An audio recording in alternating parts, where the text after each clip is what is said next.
Hello viewers, welcome back to the channel. Now, a question for you.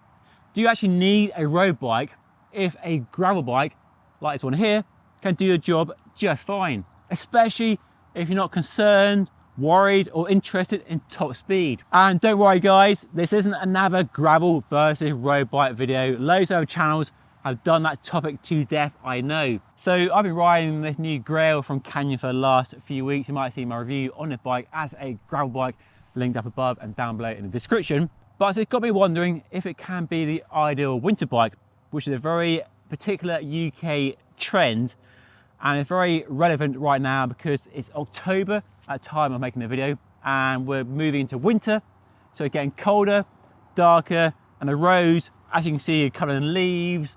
It's wet, it's muddy, and it's just pretty horrible, to be honest. So at this time of year, I personally put my road race bike away for the next few months. So the TCR goes in the storage, and then I ride something a bit better suited to riding on crappy roads and in the rain. So I'm talking wider tyres, disc brakes, and of course mudguards, which this new Grail has. It has mudguards, we have disc brakes, we have wide tyres, we have easier gearing, and we have nice relaxed geometry, and a few other cool features that I think make this a really interesting option for a winter road bike. Now in the past, I would normally ride a touring or all-axe bike, a steel frame or aluminium frame, like a Fairlight or Mason or other examples. Or you could use an endurance bike if it has mudguard mounts, but as I found when I reviewed the Canyon Endurace a few weeks ago, it has no mudguard mounts, so that rules out that bike straight away. I'm not interested in clip-on mudguards, I want proper full-length fenders like we have here.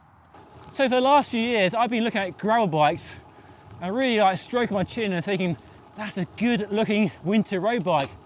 The ideal bike to look after you during the winter when you're out riding in the rain, the howling winds, and it's cold and the roads are covered in filth. And that's the context for that question today. So not about outright speed and which is faster, 200 watts, any of that rubbish. It's whether this bike with these tyres can work as a road bike. To find out, I'm riding my regular lunchtime loop, about 35 kilometers and on rolling roads, but mostly flat with bad surfaces galore. So I'm guessing you probably think your tyres are slow, don't you? And if you are trying to ride as fast as you can, they clearly won't be as quick as a narrower tyre. But I'm not trying to ride super fast. I'm just riding at a nice steady pace. I mean, right now I'm doing 30k an hour at 200 watts, and it feels fine. So on this ride today, their sweet spot seems to be about 30, 32k an hour, and their sort of terminal velocity, if I can call it that, is about 35 to 37, and beyond that, you really feel they're holding you back. Now, I'm sure some of you might be wondering, why don't I put some narrow tyres on a bike, like a 30 or 32, and see how fast it is compared to an endurance bike with those tyres, like the Endurace I reviewed a few weeks ago. And yes, you could fit some narrow tyres to the wheels or have another wheel set and have a nice fast setup and mirror that endurance bike. But for me, part of the beauty of the bike are the fat tyres, the comfort they offer, the extra traction they offer, and no real compromise or sacrifice when it comes to speed, especially the sort of normal speeds I'm riding a bike at. So I think riding a bike with these fat tyres is part of the appeal of the bike as a really interesting alternative to a more road-focused setup at the time of year.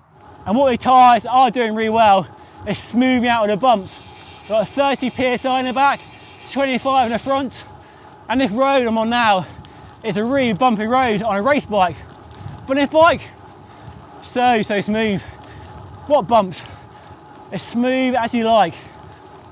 So it's not slow, and it's maximum comfort. And of course, more traction as well. These tyres are also fantastic away from the road as well.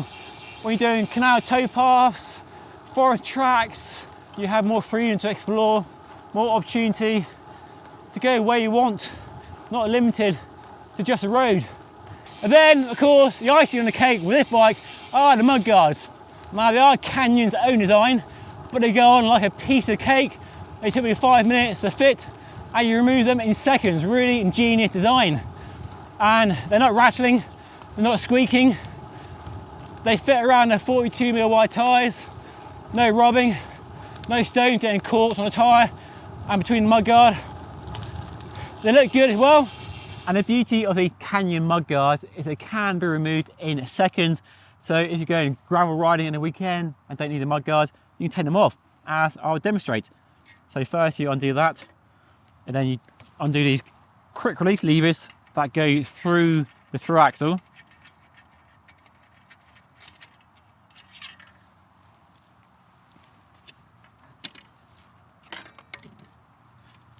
That's one. And then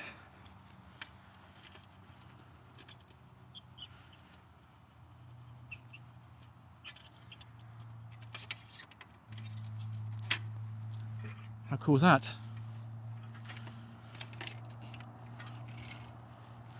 Stand getting in the way. And there we go. Mudguards off. It's now a gravel bike. How cool is that? I'm impressed. So the bike takes mudguards, which is a great start. And there are a few other features that I think lend itself really well to a winter road bike. So we have a nice comfy seat post in combination with wide tyres for good comfort. The geometry is more laid back than a road race bike. You can fit a rear light easily, and there is a light adapter for the gear groove as well. 2 water bottles, and then we have frame storage and a bag. So rather than a well-equipped saddlebag there, you have the inner tubes and pumps in the down tubes. They're always there and away from rain and mud. And a bag, I think, is ideal for winter riding. Rather than trying to put all your clothing, your rain jacket and arm warmers and food in your pockets, you put all here in the bag so it's easy to access on the move as well. It's optional, you can remove it if you don't want it, but I think that's a good way to have everything you need at hand when you're riding in the winter. So yes, I think this new Canyon Grail could be a really interesting alternative to the more common winter road bike setup. I know winter road bikes are a very UK thing, so let me know what you think below, or leave in a comment. I'll tell you what though, it's the first ride I've done in shorts where it felt a bit cold. It might be knee warmer time soon.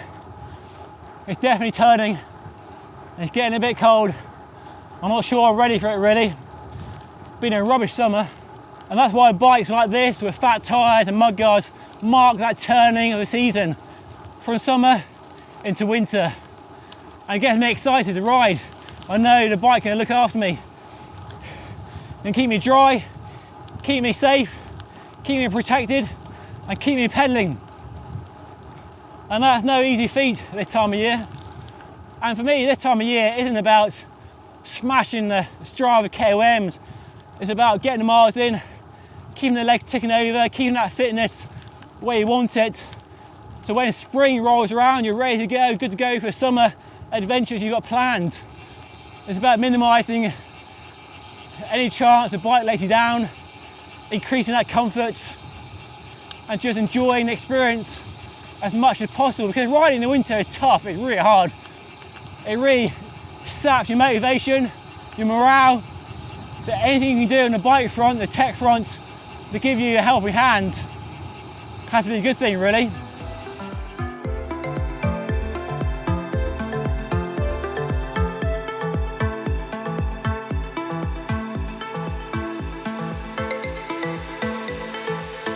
So I'll be riding for 50 minutes now, nearly home, not far to go now.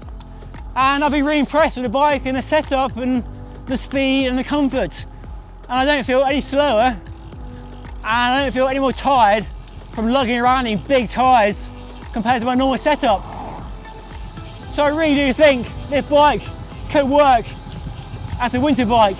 I know a winter bike is a very UK thing, so let me know down below if you're also preparing for winter with a bike set up like this, and whether you think a gravel bike like this, as we approach a climb, can work for you. Anyway, well, that's all for today. Thank you so much for watching. Hope you enjoyed the video. I'll see you again very soon.